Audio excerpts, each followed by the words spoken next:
Good. I just said good, I just dumped all over it. I like it when you go up and down. Hello, my name's James. I'm a portrait photographer from Portsmouth in the UK. You've probably not heard of me, and I welcome you to this, my studio here, and this latest lighting workshop, how to improve your black and white portraits with Studio Flash. There are 3 ways that we've got it down to on how to improve your black and white portraits. Say hello to Stephen. He's going to be our model here for today's shoot. There he is. He's come all the way over from Houston, Texas to come and see us just for today. You lucky, lucky people. The first thing we're going to be doing is having a look at what Stephen's wearing today. Now, Stephen's wearing a suit. He's come dressed very, very formally, and we're coming for sort of like a formal style business headshot, and we're going to see how we can elevate that by using a few simple tips and tricks to elevate it to something that's a little bit more artistic and on a slightly different level, something that stands out when you update your headshot online. Now, there's 2 ways that we can approach Stephen here for the first shot. We can approach him with 2 different forms of single light setup. The first one we're going to use is a soft light setup. It's going to give us a massive wide margin of error, and we're going to see how we can control the light with this soft light source. Soft light sources are light sources that are either really, really close to a subject or light sources that are massive, and in this instance we've used this giant octabox here that's over 1 meter in diameter to spread the light evenly throughout the portrait. And when we take our first portrait here of Stephen in his suit, we should see that that light will spread and give us a nice high key portrait with a nice clean backdrop and a nice even spread of light across our subject there. We're going to ask you just to stand just a little bit this way here for me, and just start with just the hand, one hand in the pocket there for me, and just the other hand down by the side. That's perfect, looking there for me like that. First picture, just looking straight into the camera. Look at that natural pose. 3, 2, 1, go. Beautiful shot there. Just a very simple first shot there. We're shooting at an ISO of 100, aperture of f8, and a shutter speed of 160th of a second there, as he just adjusted because he wasn't quite on 160th. But that's, as you can see there, we've got a real simple spread of light just round to the side coming over, but because it's massive, we can't really miss. Now, to improve our black and white portraits in particular, contrast and all those sorts of elements are really, really important. And the way that we can control those is by modifying and changing the light source. So we're going to move to what I would call, what is known as a harder light source. And in this instance, we're just going to employ this single flash head with a single reflector cup. Now, what that means is, as we turn off our soft light source, because we're not going to be using it anymore, that means that all of the light that's going to be exposed on this portrait is coming from this single head. And because it's a smaller light source, it's going to be a harder light source. And what does that mean? That means it's going to give us brighter highlights and darker shadows, but also much more sharper fall off from the highlights to the shadow areas. By using it in this way so that it's quite far away from Stephen here, we should increase that tonal range. So what should happen here, and we can actually see it happening here already in real time. We can see the shadow that's fallen on the background. That's still going to be there in this shot. And we can start to see certain elements of shadow on the face. There's a small triangle of light underneath the eye. Go and have a look at those eyes, because those eyes are well worth taking in. Look at those eyes. Fierce look to those eyes, all natural. What did you call them earlier? Heterochromia. There you go, heterochromia. Yeah, it's exactly that. It's a natural condition that happens in the natural world. But we can see where the light's falling. That's the benefit of using a modeling light, and by turning all of the lights off in the studio, we can control where this is falling. And by taking exactly the same portrait with exactly the same pose, we should see a difference in the way this portrait looks. And there it is. We can see the shadow fall onto the background, and we can see much harsher highlights. We can even see a shadow there underneath that collar there for me in the shirt, where it's popped out, where it's an expensive shirt, because guys like to spend a lot of money on their shirts. We can see there's a little bit of stiffness in there, a lot of starch in that collar. That's what I like to see. And that means that we're going to get lots of different angles there that we can work with to create different shapes and forms. So what does all of this mean, using the hard light as opposed to the soft light? Well, using the hard light is going to help us to get hold of that tonal range and also get hold of the texture in the portrait. So if any guys like this have got stubble or hair or cool haircuts and things like that, that's really going to come across with the use of hard light by punching out the texture from the print and really making a big thing of those items within the shot to give you a more dynamic portrait. Now, a couple of ways that I would look to pose Stephen here for this shot. Maybe have turn of the body here for me, turn so you're facing this way, come back a little bit this way towards me, that's perfect. He's now going to do the James Bond pose, which I like to call, which is where we sort of grab just a little bit of cuff, a little bit of the collar there, and just start holding onto a little bit of a cuff link there, just giving guys something to do with the hands. And he's going to turn his head so he's looking towards me, just a little raise of the eyebrow, look at that, 3, 2, 1, go. Beautiful shot.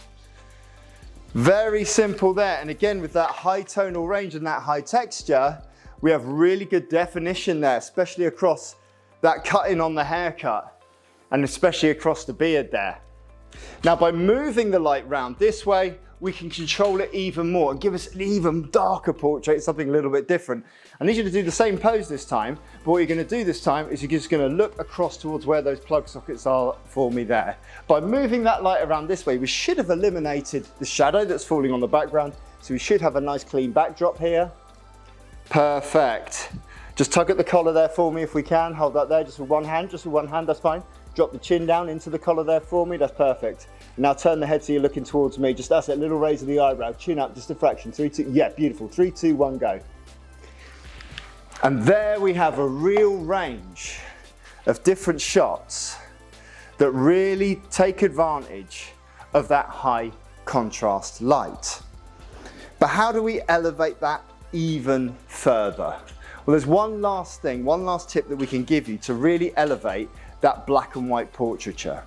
And that's by using shape and form, not only in the position of the light and the direction of the light, but also in the posing, which will then lead us on to the expression, because posing will create shapes and that will lean itself and lend itself well into the overall expression of the portrait. Now Stephen's been stood for most of this workshop, which is leading us to quite simple posing techniques, but there's not a lot else that we can do once we're stood up. We can move hands and move joints and move arms and move heads into different positions, but it doesn't actually change the overall shape or the overall angle of the piece. What I'm going to do this time is we're just going to bring in a posing block down here, and this could be anything. We made this posing block ourselves as I tried not to trap my fingers. There we go. We made this posing block in studio, but you could use anything.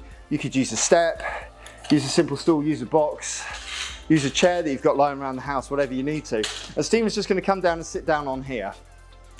Now because he's come down, I'm going to bring my light down with him. Real simple. And we're going to bring it over into this Rembrandt style position. And we're just going to move it slightly further away so that this light is the same distance as it was from where Stephen was in the previous shots, so that we know with the inverse square law we don't have to adjust any of the settings, any of the power settings or anything.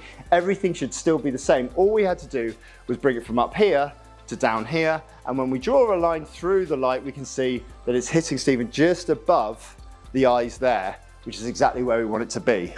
Strong pose with the arms there for you. So you see immediately the way that he sat there, he sat himself immediately in a comfortable position for him. Models that sit and feel comfortable will look comfortable in the pictures. So we're just going to look at the way that he's posed there, the way that he was originally sat. We're just going to get you to use your hands there for me just to grab onto the cuff, and you're going to drop the eyes off and just look over at the bag over there on the wall there, just to the side. Now I've dropped my position here so that I've gone for a slightly wider angle position. Eyes back towards me there for me if you can. That's it, little raise of the eyebrows, perfect. 3, 2, 1, go. Move your body weight around this way, turn your body around this way for me. So we're really looking over the shoulder towards me, lift that chin up just a fraction. And now bring the collar in here for me, just like that. So we're looking, and now looking over the top there for me. And I'm zooming in now for me. I've gone away from the wide angle. We've got a nice series of close-up portraits there. Now we're going to finish this with a little bit of sizzle. Nice. They're cool. We're just going to elevate it with the use of a very, very, very small prop, a really, really cost-effective prop as well. This is just a free sample frame that I got from a supplier. You can pick up these though. These are just paper mounts from any sort of shop. And we're just going to get you just to hold this here and bring it just somewhere around the face. There we go, that's cool. And we're just gonna see what effect this gives us. Look, so we can see, come in here.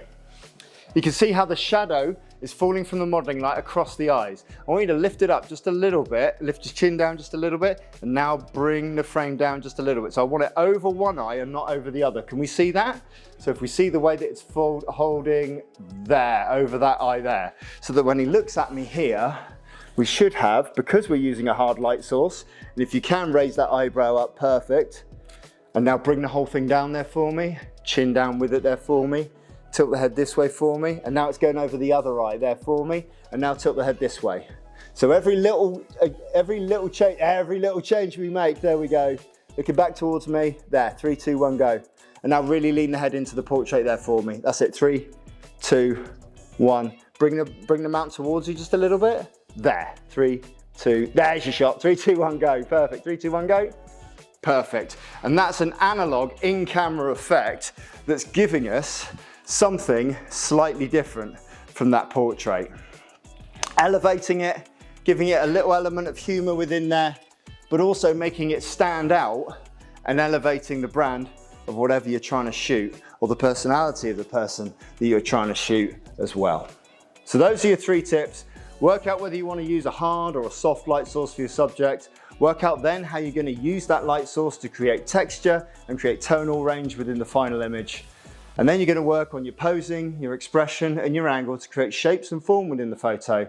And all of those elevate your black and white photography, because remember, black and white photography is really, really simplistic. It's a really, really simplistic tonal range from black through mid-gray all the way up to white. You've taken out all of the color distractions, which means that things like expression, things like shape, and things like texture and tone are even more important. And that is the stuff I should have said at the beginning, so I'm probably just going to splice it into the beginning. Stephen, how would you describe this workshop and your experience here in 3 words? In 3 words? Fun, exciting, informative. Let's have a look at some of the pictures. All the best. Wow. I never realized that like photography had such like intricate details to and fro, and this is like insane.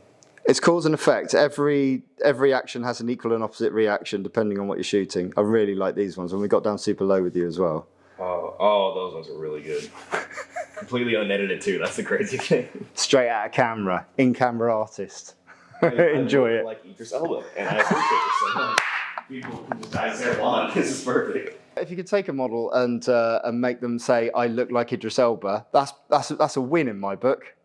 You should just retire, because it's not getting any better than that. Fantastic, man. Pleasure. Thank you so much. Take care. Like and subscribe, say nice things. Go to nofussmus.com for more information. All the best.